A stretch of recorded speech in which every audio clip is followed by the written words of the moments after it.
Minimum 20,000 తో మనం అయితేనే మన యొక్క సభ సక్సెస్ అని అధ్యక్షుల వారు పిలుపునివ్వడం జరిగింది. మరి సంఖ్య చెప్పేటప్పుడు ఒకరు 5,000 చెప్పారు కాబట్టి నేను 6,000 చెప్తున్నా అని అట్లా చెప్పిన ఎట్లా నాకు తెలియదు. ఒకటి మాత్రం నిజం, రాష్ట్ర అధ్యక్షులు చెప్పినట్లు సభ అయితే సక్సెస్ చేయాలి, మరి తక్కువ మందితో చేసి కూడా వృధా అవుతుంది. ఇంకొకటి అధ్యక్షుల మాటల్లో ఒక చిన్న విషయం అంటే నేను గమనించాను. మన యొక్క ఎజెండాలో మినిమం నాగర్ కర్నూలు జిల్లా నుంచి 100 మంది సర్పంచ్లతో సమావేశం జరపాలని, అది మంచి విషయం. నాకు తెలిసి ఇప్పుడు ఆల్రెడీ డిస్ట్రిక్ట్ కమిటీ అన్ని ఊరు తిరిగింది కదా, 100 మంది సర్పంచ్లు గెలవాలంటే మన సగటు 100 మంది నిలబడాలి కదా. 100 మంది నిలబడాలనుకునేటువంటి ఇప్పటికే రెడీ అయ్యారు కదా. వాళ్ళు ఒక్కొక్కరు వాళ్ళ ఊర్ల నుంచి 200 మంది తీసుకురండి. మీ 100 మంది ఎవరు నిలబడాలనుకుంటున్నారో వాళ్ళందరూ 20,000 స్ట్రెంత్ అక్కడ ఉంటారండి. 20,000 స్ట్రెంత్ 200 మందిని మీరు తీసుకొచ్చి అన్నా నాకు ఆ ఊర్లో నేను సర్పంచ్ నిలబడుతుంది అంటే ఆ రోజు వేరే వాళ్ళు పోటీకి వచ్చిన వాళ్ళు కూడా అదే పలానా పిల్లగాడు 200 మందిని మన సభకు తీసుకొచ్చినట్టు మన దగ్గర వస్తుంది, వాడికి తెలుస్తాడనే నమ్మకం ఉంటుంది. రెడీ కానీ యూత్ డైనమిక్స్ 200 మెంబర్స్ తో 100 మంది అలాగే సంఘసేవ సమితి అధ్యక్షులు శేఖర్ సార్ అడ్వకేట్ గారికి, మిగతా మా సగర బంధువులందరికీ పేరు పేరు నా హృదయపూర్వక ధన్యవాదాలు తెలియజేసుకుంటున్నాను. ఈరోజు ముఖ్యంగా మనం అనుకుంటున్నది ఒక బహిరంగ సభ. ఖచ్చితంగా ఇంతకు ముందు పెద్దలు అన్నట్టు ప్రతి ఇంటి నుంచి తాళం వేసి, అదేవిధంగా విద్యావేత్తలు మేధావులకు ప్రతి ఒక్కరికి పేరు పేరున నమస్కారం తెలియజేస్తున్నా. అన్న, నేను 2014లో ఎంపీగా ఎన్నికైన సందర్భంలో నాకు అన్న శేఖర్ అన్న గారు ఆ సందర్భంలో పరిచయం అయినారు. అన్న ప్రధాన కార్యదర్శి ఉన్నారు రాష్ట్రానికి. అప్పటి నుంచి ఒక 5 సంవత్సరాలు నేను ఎంపీగా కొనసాగిన. అప్పుడు నాకు జిల్లా మహిళా అధ్యక్షురాలుగా ఇచ్చినారు. కానీ ఆ సందర్భంలో నాకు పార్టీ కార్యక్రమాలు లేదంటే ఆ మండల కార్యక్రమాలు జరిపోయినాయి.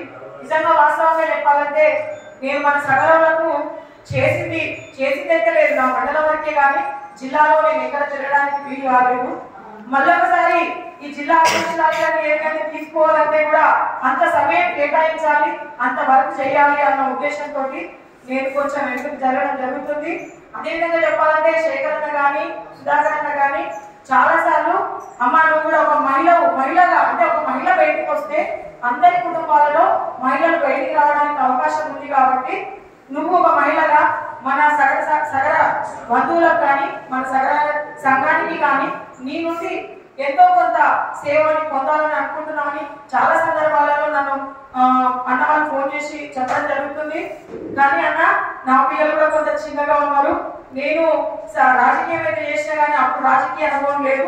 రాజకీయంలోకి వచ్చిన తర్వాతనే రాజకీయం అంటే ఏదో నేను తెలుసుకోవడం జరుగుతుంది. కాబట్టి అందులో నుంచి తేరుకొని చిన్నగా ఇప్పుడిప్పుడే కొంచెం ఫ్రీ టైం దొరుకుతుందన్న.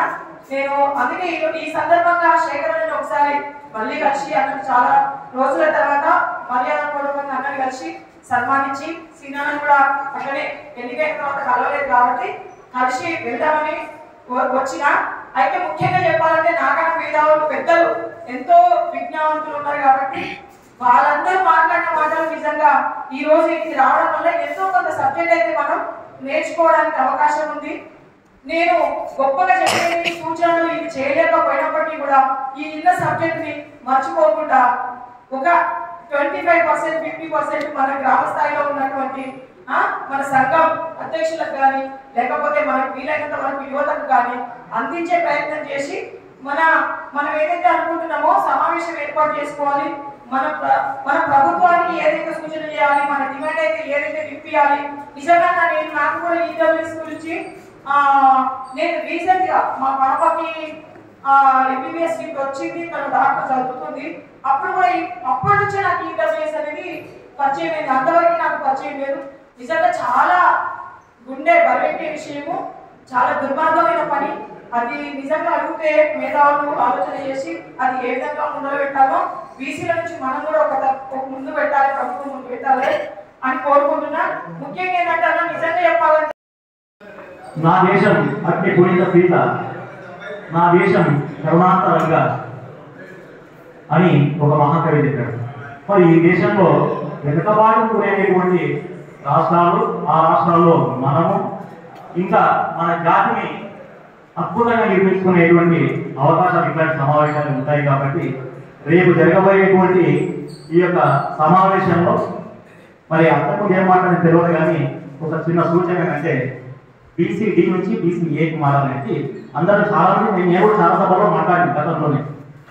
కానీ అత్యంత ప్రమాదకరంగా మనకు ఈడబ్ల్యూఎస్ రిజర్వేషన్ అత్యంత ప్రమాదకరంగా ప్రతిబంధకంగా మారింది. కాబట్టి రేపు జరగబోయేటువంటి ఈ యొక్క బహిరంగ సభలో తప్పకుండా ఈడబ్ల్యూఎస్ రిజర్వేషన్ గురించి మీరు ఆ యొక్క ప్రతిపాదన తప్పకుండా పెట్టాలని.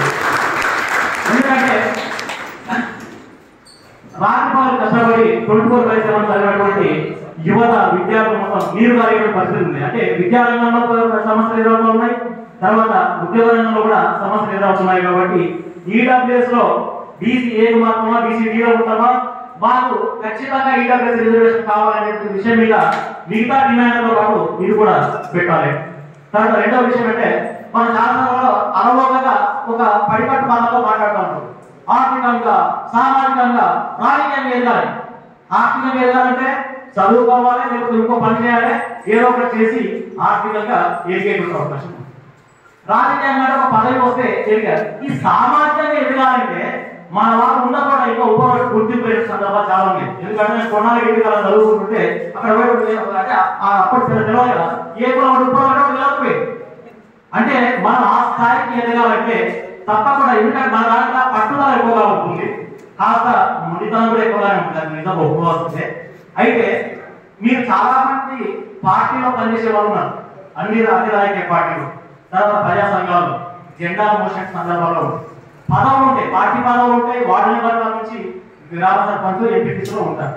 కానీ అద్భుతంగా మాట్లాడేటువంటి ఒక స్పీకర్ మనం తయారు చేయగలిగితే డెఫినెట్ గా ఆ గ్రామంలో ఉప్పడలో కానీ ఆ మండలం ఉప్పడలో కానీ గుర్తింపు తీసుకొచ్చేటువంటి అవకాశం తప్పకుండా ఉంది.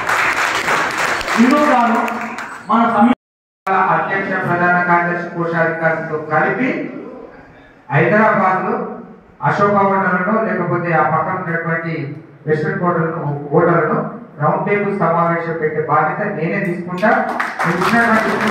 తప్పకుండా, ఎందుకంటే అదొక తీర్మానం చేసే అవసరం అయితే అన్ని కుల సంఘాలు పోయి ఒక రిప్రజెంటేషన్ ఇస్తాం. రాష్ట్ర ముఖ్యమంత్రి గారు మంచి ఆలోచన చేశారు. అదే ఆ లీడ్ చేయడం చెప్పడం ఎందుకు, వాళ్ళందరినీ కూర్చోబెట్టి మనమే లీడ్ చేయించి ఒక రౌండ్ టేబుల్ సమావేశం పెట్టి దాని యొక్క తీర్మానం కాపీ రాష్ట్ర ప్రభుత్వానికి అందజేసే ప్రయత్నం చేస్తాం. Thank you.